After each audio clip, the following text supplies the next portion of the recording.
प्रणाम साथियों, मैं योगी अरुणानंद मुनि आप सभी का हार्दिक स्वागत करता हूं और आशा करता हूं कि आप कुशल मंगल है। साथियों, सूरत से एक मित्र ने सवाल किया है कि स्वामी जी, साईं बाबा के गुरु कौन थे? और उनका सवाल इसलिए है क्योंकि किसी ने उनको बताया कि साईं बाबा ने योग मार्ग में दीक्षा प्राप्त की थी। तो उनकी यह जिज्ञासा थी कि साईं बाबा के गुरु कौन थे। तो साथियों देखो, जो साईं बाबा हैं वो एक विवादित चरित्र बन चुके हैं वर्तमान में। कोई उनको मुसलमान कहता है, कोई उनको पिंडारी बोलता है, कोई उनको अंग्रेजों का मुखबिर बोलता है। तो कोई कहता है उनका जन्म पाथरी में हुआ था महाराष्ट्र के, कोई कहता है दूसरे गांव में हुआ था, कोई कहता है कि शिरडी में रहते थे, शिरडी में ही जन्म हुआ था। तो बहुत सारी बातें उनके बारे में कही जाती हैं। इस वीडियो का उद्देश्य उनकी उन बातों पर प्रकाश डालना नहीं है और ना हमें उससे कोई लेना देना है। साईं बाबा मुसलमान थे या हिंदू थे, ये सबका अपना अपना एक निजी विश्वास है। लोग उनको जो प्रेम करते हैं वो प्रेम करते रहेंगे, जो घृणा करते हैं वो घृणा करते रहेंगे। सबका अपना अपना एक नज़रिया है। साथियों, जहाँ तक साईं बाबा के गुरुजी का प्रश्न है, तो उनके गुरु का नाम लोग केशव राव बताते हैं कि उनके गुरुदेव का नाम केशव राव था, जो पाथरी के पास सेलू गांव से थे। और अभी उद्धव सरकार ने कुछ वर्षों पहले पाथरी को ही साईं बाबा का बर्थ प्लेस माना और रामनाथ कोविंद जो राष्ट्रपति थे वो भी वहाँ पर विजिट करने गए थे। तो साईं बाबा के बारे में ऐसा कहा जाता है कि साईं बाबा योग साधना किया करते थे। मैंने साईं सच्चरित्र एक बार पढ़ा था, तो उसमें ऐसा लिखा है कि साईं बाबा जो अपनी आंत होती है, आंत को नौलिक कर्म द्वारा शुद्ध करते थे। योग में नौलिक कर्म है, हठ योग के अंदर षट कर्म में आता है ना, धोती नौली तथा वस्ती, त्राटक कपाल भाती शैतानी, षटकर्माणी समाश्चरेत। अर्थात 6 कर्म है, नौली, धोती, कपाल भाती, वस्ती, त्राटक।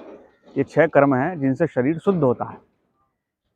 तो नौलिक कर्म वो किया करते थे। हालांकि उनके बारे में अतिशयोक्ति भी उस किताब के अंदर लिख दी गई है। ऐसा लिखा है कि वो आंत साफ करके अपने अंदर से आंत निकाल लेते थे, आंत, और साफ करके पेड़ पर सुखा देते थे। तो ये सब अतिशयोक्तियां हैं जो कि बढ़ा चढ़ाकर किसी भी महापुरुष के बारे में बताई जाती हैं। नौलिक कर्म में आंत बाहर नहीं निकाली जाती, अंदर ही रहती है और अंदर ही शुद्ध कर दी जाती है। तो यह तो रहा उनका एक यौगिक कंसेप्ट।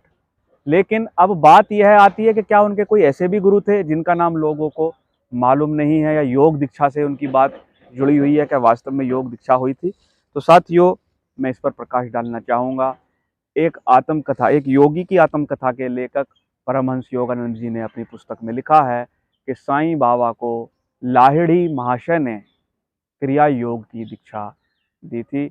लाहिड़ी महाशय बहुत बड़े क्रिया योगी हुए हैं, बनारस में रहते थे, वाराणसी में रहा करते थे।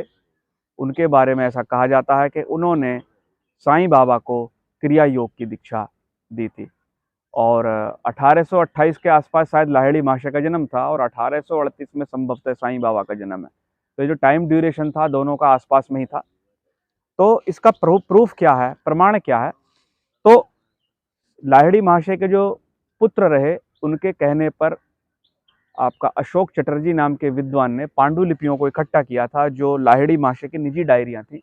और उन निजी डायरियों को उन्होंने ट्रांसलेट करके एक बुक के रूप में लिखा, जिसको बोलते हैं पुराण पुरुष श्यामाचरण लाहिड़ी। उनकी पुस्तक का नाम है पुराण पुरुष श्यामाचरण लाहिड़ी। उसके अंदर इस बात का जिक्र आता है। हालांकि जहाँ तक मैंने पढ़ा है, मैंने कई वर्ष पहले पढ़ी थी वो पुस्तक, लगभग 2013 में। उसके बाद तो मैंने नहीं पढ़ी। तो उस पुस्तक में जहाँ तक है, मैंने नाम तो नहीं पढ़ा कि साईं बाबा के नाम का कहीं जिक्र है।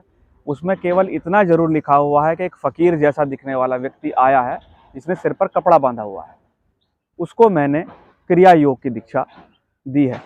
तो इस बात से अनुमान लगाया जाता है, क्योंकि साईं बाबा सिर पर कपड़ा बांधा करते थे, फ़कीरों की तरह रहा करते थे, और उनके लाहिड़ी महाशय के पास कई सौ लोग, सैकड़ों लोग दीक्षा लेने आते थे। सबका जिक्र वो अपनी डायरी में नहीं करते थे, उनका जिक्र किया था। संभवतः वो इसलिए किया था क्योंकि साईं बाबा अपने समय में बहुत प्रसिद्ध व्यक्तित्व रहे। जिन्होंने लोगों की पीड़ाओं को दूर किया था और कई लोगों ने उनको अपना गुरु भी स्वीकार किया था उस समय पर। तो संभवतः इसीलिए उन्होंने उनका नाम नहीं दिया। नाम क्यों नहीं दिया वो तो लाहिड़ी महाशय ही बता सकते हैं, लेकिन परमहंस योगानंद ने जरूर उनका नाम लिखा है कि लाहिड़ी महाशय ने ही क्रिया योग की दीक्षा साईं बाबा को दी थी। और इससे मालूम चलता है कि क्रिया योग में भी साईं बाबा दीक्षित थे, ऐसा अनुमान है। मैं ये तो नहीं कह सकता दीक्षा ली थी, लेकिन अनुमान है, क्योंकि उनकी परंपरा यही कहती है परमहंस योगानंद जी की कि साईं बाबा के जो गुरु थे वो लाहिड़ी महाशय भी थे। दूसरा, इसमें एक तर्क और मैं देना चाहूंगा। साईं बाबा कहा करते थे, मन में राखे दृढ़ विश्वास, करे समाधि पूरी आस। अब कुछ लोगों का कहना ऐसा है जो साईं बाबा की समाधि है, जहाँ पर साईं बाबा का शव दफन किया गया, वो समाधि आस को पूरा करती है। लेकिन यौगिक कंसेप्ट जो है, आदमी जो है मरने के पहले कभी भी अपनी समाधि की बात नहीं कर सकता, मरने के बाद समाधि बनती है किसी भी व्यक्ति की। तो साईं बाबा जो थे योगी थे, और समाधि जो है योग का अंतिम अंग है। यम नियम आसन प्राणायाम प्रत्याहार धारणा समाधि अष्टावंगानी, योग के 8 अंग हैं और समाधि पीक है। तो मन में राखे दृढ़ विश्वास, करे समाधि पूरी आस। जो समाधि में चला जाता है, जो समाधि को प्राप्त कर लेता है, पहली बात तो उसको व्यर्थ की इच्छाएं होती नहीं है, क्योंकि समाधि में वही जा सकता है जिसको व्यर्थ की इच्छाएं ना हो, जिसको अपनी इच्छाओं पर नियंत्रण हो। तो करे समाधि पूरी आस, उसकी जो इच्छाएं हैं, समाधिवान जो पुरुष होता है उसकी इच्छाएं बहुत ही सरलता के साथ कुदरत पूरा करती रहती है। कोई उसका ऐसा मनोरथ नहीं होता जो पूर्ण ना कर सके। वो अपने संकल्प मात्र से, क्योंकि वह सत्य संकल्पित होता है, आत्मदेव में स्थित होता है, आत्मा में स्थित होता है, वह समाधिस्थ होता है। तो इच्छा मात्र से वो अपने सारे कार्यों को पूर्ण कर लेता है, अपने भाग्य को फेर लेता है, जो चाहता है जब चाहता है इस सृष्टि से कार्य करा लेता है। हाँ, लेकिन नियम विरुद्ध वह कोई कार्य ना करता है, ना करा सकता, क्योंकि नियम के विरुद्ध कोई कार्य नहीं हो सकता। तो मेरा ऐसा मानना है कि साईं बाबा ने समाधि की अवस्था का जिक्र अपने शिष्यों से किया था कि मन में राखे दृढ़ विश्वास और करे समाधि पूरी आस। और वो अपने सिर पर कपड़ा बांधते थे। आज भी शक्तिपात महायोग के अंदर ऐसा कंसेप्ट है कि सिर पर कपड़ा बांधने से ब्रह्मरंध्र से निकलने वाली प्राण विद्युत का क्षरण बड़ी मात्रा में रोका जा सकता है। हमारी जो प्राण विद्युत है ब्रह्मरंध्र से काफ़ी मात्रा में उत्सर्जित होती है। रेशम का कपड़ा अगर कोई सिर पर बांध ले तो काफ़ी हद तक वह प्राण विद्युत हमारे ब्रह्मरंध्र से रिलीज होना कम हो जाती है। यही कारण रहा है कि सिखों के गुरुओं ने सिर पर कपड़ा रखने का आदेश दिया है, सर ढकने का आदेश दिया है, क्योंकि सिर पर कपड़ा रखने से भी व्यक्ति का तेज बढ़ता है, प्राण बल काफ़ी हद तक क्षरित होने से बचता है। यह एक सूक्ष्म विज्ञान है। तो साथियों, आपने बात सुनी। साईं बाबा के गुरु का नाम मैंने पहले बता दिया था। यौगिक मार्ग में उनके गुरु लाहिड़ी महाशय कहे जाते हैं। और मैं साईं बाबा के प्रेमियों से एक ही बात कहना चाहूँगा, साईं बाबा का सच्चा शिष्य वही होगा जो योग करेगा, योग साधना करेगा, योग बल से अपने आप को जानेगा, क्योंकि साईं आत्मा का भी नाम है। जो आत्मा को जान लेता है, समझ लीजिए सच्चे साईं को पाया जाता है। महात्मा कबीर दास ने कहा है, तेरा साईं तुझ में है, जाग सके तो जाग।